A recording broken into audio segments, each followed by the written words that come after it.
ধরো তোমার পা একটা ট্রেন লাইনে আটকে গেছে। রাত তখন অনেক হয়ে গেছে। দূরে দেখতে পাচ্ছ ট্রেন তোমার দিকে এগিয়ে আসছে, তাও অনেক স্পিডে। আশেপাশে তুমি কাউকে দেখতেও পাচ্ছ না। এই রকম একটা অদ্ভুত ভয়ঙ্কর গল্প বলবো।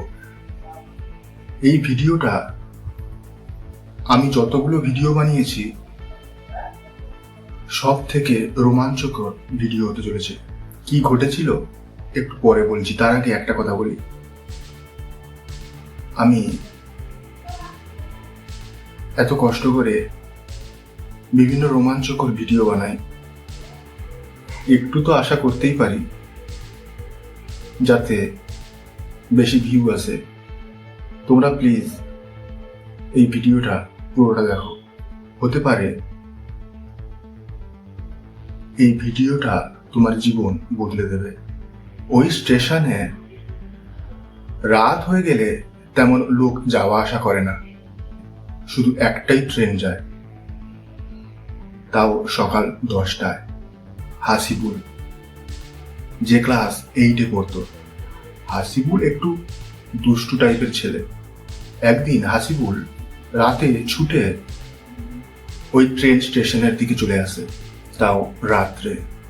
এবং গৌরব, যে ক্লাস 11-এ পড়তো, মাঝে মাঝে ওই ট্রেন লাইনের উপর দিয়ে টিউশন পড়তে যেত। রাত 9টার দিকে ট্রেন লাইনের দিকে যখন আসে, দেখে একটা বাচ্চা ছেলে যে কাঁদছে। গৌরব ভাবে এইসব ঝামেলায় আমার জড়ানোর কি দরকার, কেন কাঁদছে কে জানে। গৌরব অনেকটা দয়ালু প্রকৃতির। গৌরব ভাবছে ছেলেটার কাছে একবার যাই, দেখি কেন কাঁদছে। গৌরব গিয়ে দেখে একটা বাচ্চা ছেলে যার পা ট্রেন লাইনে আটকে গেছে। গৌরব একটুক্ষণের জন্য ভাবছিল, আমি যদি ওই বাচ্চা ছেলের পা ছাড়াতে যাই ট্রেন লাইন থেকে, যদি আমার কিছু ঘটে যায়, আশপাশে কেউ নেই। কিন্তু তারপর গৌরব কিছু না ভেবে ওই বাচ্চা ছেলের কাছে ছুটে যায় এবং ট্রেনের পাত থেকে ওই বাচ্চার পা বের করে বাইরে নিয়ে চলে আসে। ওই বাচ্চা বেঁচে যায় অনেক বছর পর। হাসিবুল অনেক বড় বিজনেসম্যান হয়ে যায়।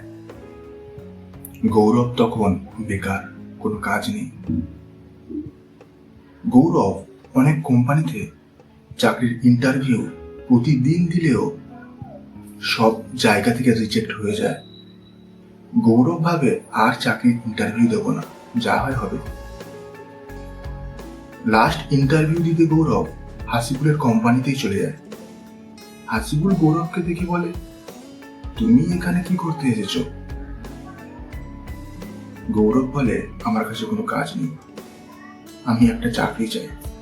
তারপর হাসিবুল গৌরবকে বলে, ওই দিন যদি তুমি আমাকে না বাঁচাতে, আমি আজ যে জায়গায় আছি সেই জায়গায় থাকতাম না।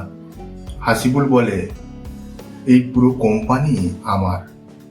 তারপর হাসিবুল গৌরবকে ওর পার্টনার বানিয়ে নেয়। একটা কথা সব সময় মনে রাখবে, তোমার একটা সঠিক ভালো সিদ্ধান্ত একজন মানুষের জীবন বদলে দিতে পারে। আর তুমি যদি কারুর ভালো করো, তোমার সাথেও একদিন ঘুরে ভালো হবে।